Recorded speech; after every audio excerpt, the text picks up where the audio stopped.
ભાઈ અને બહેન બેઠા છે, એમને મારી નમ્ર વિનંતી છે, આપણા સમાજના અને આપણા આખા જે ભારત દેશની અંદર ઓજના સમાજ જે વસી રહ્યો છે એના ગુરુ તરીકેની જ્યારે જન્મ જયંતિ આપણે ઉજવતા હોઈએ, હેપી બર્થડે જે આપણે ઉજવી રહ્યા છીએ એ આ ટેકનોલોજીના માધ્યમથી આપ જાણો જ છો. તો જ્યારે રાજેશ્વર ભગવાનની જન્મ જયંતિ નિમિત્તે આપણે અહીંયા ઉપસ્થિત છીએ ત્યારે એમની બહુ ભવ્ય રીતે જયઘોષ આપણે કરવો જોઈએ, એ આપણી નૈતિક ફરજ છે. તો દરેકને વિનંતી છે કે જયઘોષ બહુ જોરદાર કરશું. રાજેશ્વર ભગવાન કી, રાજેશ્વર ભગવાન કી. સૌ પ્રથમ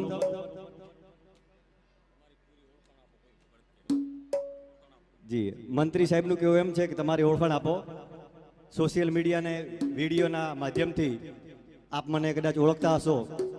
મારું નામ રમેશભાઈ પટેલ, દીપડા ગામનો વતની છું અને એકેપીએસ જે સંગઠન ચાલી રહ્યું છે એમાં બનાસકાંઠા જિલ્લા લેવલની જે પણ પ્રમુખ લેવલની જે પણ કાર્ય જે હોય એ હું પોતે સંભાળી રહ્યો છું. સૌપ્રથમ શ્રી 1008 શ્રી રાજેશ્વર ભગવાનની 143મી જન્મજયંતિ નિમિત્તે સમગ્ર પંડાળની અંદર ઉપસ્થિત દરેક ભાવિક ભક્તોને ખૂબ ખૂબ શુભકામનાઓ.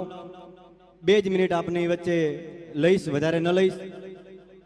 ગઈકાલે સાંજે ભવ્ય પ્રોગ્રામની શરૂઆત થઈ અને આજે ભજન સત્સંગ સાથે અનેક મહેમાનોની ઉપસ્થિતિમાં આપણે પ્રવચન પણ સાંભળ્યું.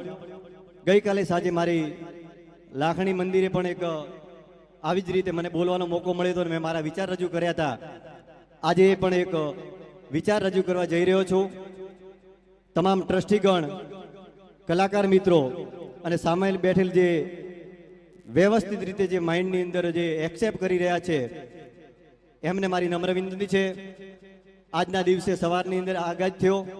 રાજેશ્વર ભગવાનની અનેક જગ્યાએ જન્મ જયંતિ જ્યારે મનાવી રહ્યા છીએ ત્યારે મારો એક વિચાર એવો પણ છે કે મેં સ્વામિનારાયણ સંપ્રદાયના અનેક પ્રોગ્રામ જોયા છે અને જે એ સંપ્રદાયની જે ગુરુજી છે એમની ગાથા માટેની જે 15, 20 કે 30 મિનિટની જે વિડીયો ફિલ્મ જે બનાવી અને એ લોકો ભાવિક ભક્તોની સામે પ્રસ્તુત કરે છે, તો મારી કલાકાર શ્રીઓને અને ટ્રસ્ટીગણને સામે બેઠેલ સમાજના મિત્રોને વિનંતી છે, આજથી ઠીક 12 મહિના હજુ બાકી છે અને આવનાર સમયની અંદર આજે નાના નાના બાળકો, મારી જે નાની નાની બહેનો છે એમને રાજેશ્વર ભગવાન શું હતા, કોણ હતા અને શેના માટે પરચા આપેલા હતા એ કોઈને હજુ સુધી ખબર